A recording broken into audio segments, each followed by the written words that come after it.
शुरुआत में सबसे पहले बात करें कि मिनिस्ट्री ऑफ कॉमर्स की तरफ से जो छूट चलाई गई थी ऐसे इलीगल कारोबार के लिए जो अजनबी सौदों के नाम पर करते हैं तो उसको लीगल कराने के लिए काफी टाइम से छूट दी गई थी। हालांकि कल की वीडियो में हमने इस बार जिक्र किया था, लेकिन जानकारी थोड़ी सी बदली हुई है। तो आपको बता दें कि चेकिंग का सिलसिला तेजी से अब शुरू हो गया है और मिनिस्ट्री ऑफ कॉमर्स का कहना है कि आगे इसमें अब किसी भी तरह की छूट नहीं दी जाएगी, यानी इस टाइम को नहीं बढ़ाया जाएगा।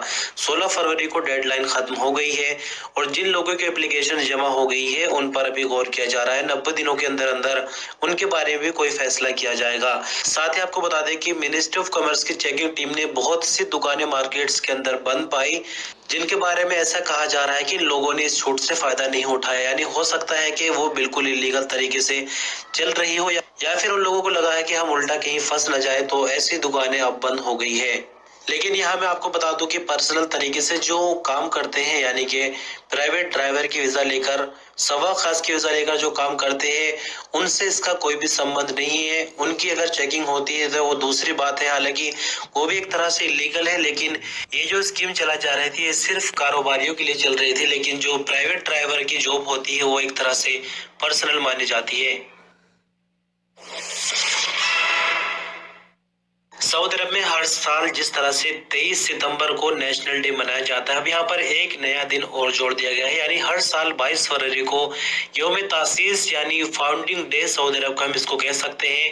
22 फरवरी को सऊदी अरब की नींव रखी गई थी और ये सन था 1727, यानी कि 1727 और 22 फरवरी को सऊदी अरब की नींव रखी गई थी। हालांकि इससे पहले इस दिन को नहीं मनाया गया, लेकिन इस साल कैबिनेट में फैसला किया गया है कि 22 फरवरी को भी सऊदी अरब के फाउंडिंग डे के तौर पर मनाया जाएगा। तो यहाँ आपको बता दें कि राजधानी रियाद में कई तरह के प्रोग्राम आपको देखने को मिल जाएंगे, जैसे कि नेशनल डे के मौके पर होते हैं और 99% इस दिन छुट्टी होगी। लेकिन न्यूज के मुताबिक इस बारे में जिक्र नहीं हो रहा, सिर्फ यहाँ पर ये बताया जा रहा है कि कई तरह के प्रोग्राम सऊदी गवर्नमेंट कराने की तैयारियां कर रही है, जैसे कि नेशनल डे के मौके पर होता है। हालांकि छुट्टी के हिसाब से जैसे कोई क्लियर खबर आएगी वो आपको बताएंगे, लेकिन सभी तैयारियों को देखते हुए उम्मीद ये लगाई जा रही है कि जिस तरह से 23 सितंबर को छुट्टी होती है तो 22 फरवरी को भी छुट्टी होगी। सऊदी अरब के मिनिस्टर ऑफ ह्यूमन रिसोर्सेज और सोशल डेवलपमेंट, यानी अगर हम आपको शॉर्ट में समझाना चाहें तो लेबर मिनिस्टर भी इनको कह सकते हैं। इनका कहना है कि हफ्ते में 4 दिन ड्यूटी और 3 दिन छुट्टी वाली स्कीम पर गौर किया जा रहा है। दरअसल आपको बता दें कि ये बात कहां से शुरू होती है।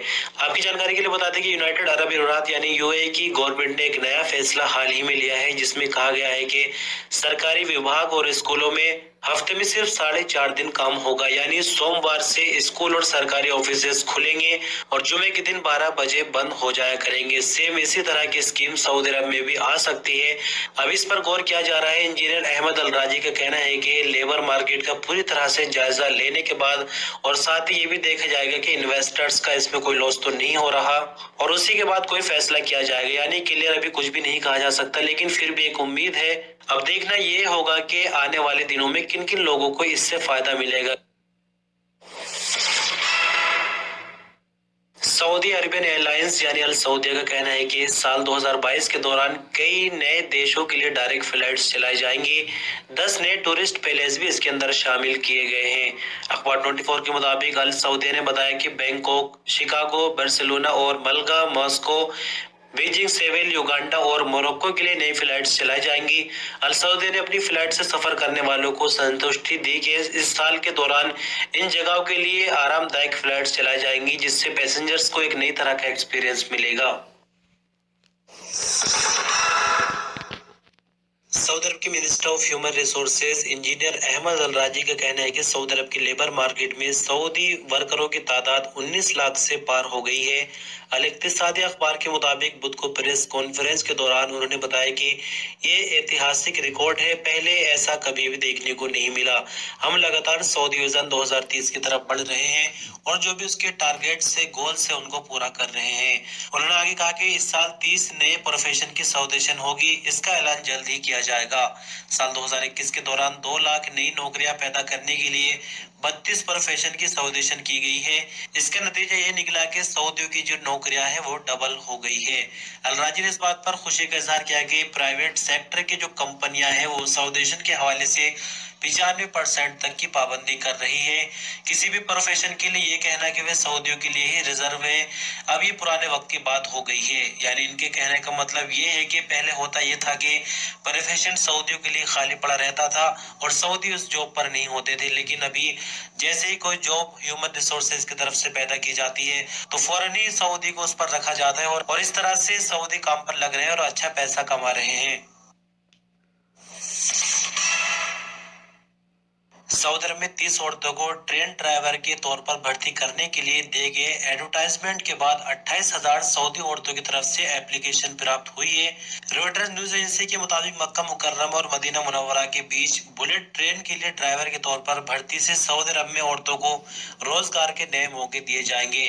स्पेन के रेलवे ऑपरेटर कंपनी रेनफे के हवाले से बीते दिन बुधवार को बताया गया है कि उम्मीदवार औरतों का ऑनलाइन जायजा लिया जा रहा है, जिसमें खासकर जो तवज्जो दी जा रही है वो अंग्रेजी जुबान को दी जा रही है, इंग्लिश स्पीकिंग औरतों को प्रायोरिटी दी जा रही है, साथ ही और भी कई तरह के स्किल्स के जायजे लिए जा रहे हैं। ऑनलाइन इंटरव्यू और जायजे के बाद 30 औरतों को ट्रेन ड्राइवर के तौर पर 1 साल की ट्रेनिंग दी जाएगी।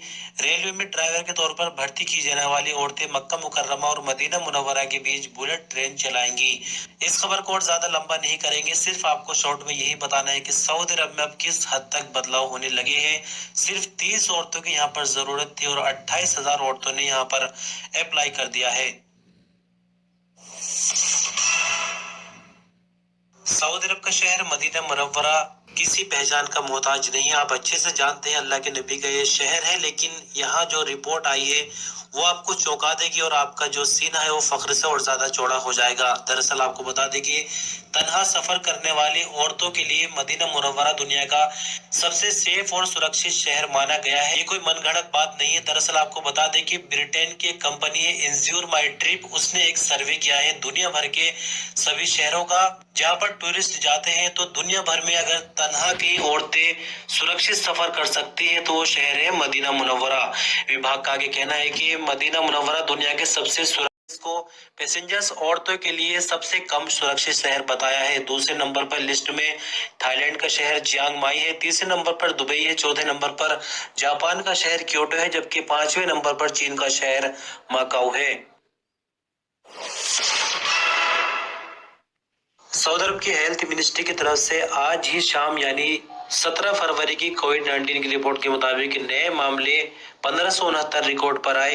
नई रिकवरी 2847, जबकि एक नई मौत की भी खबर है। क्रिटिकल केसेस घटकर 962 पर आ गए हैं, जो कि हालत नाजुक की वजह से आईसीयू में है।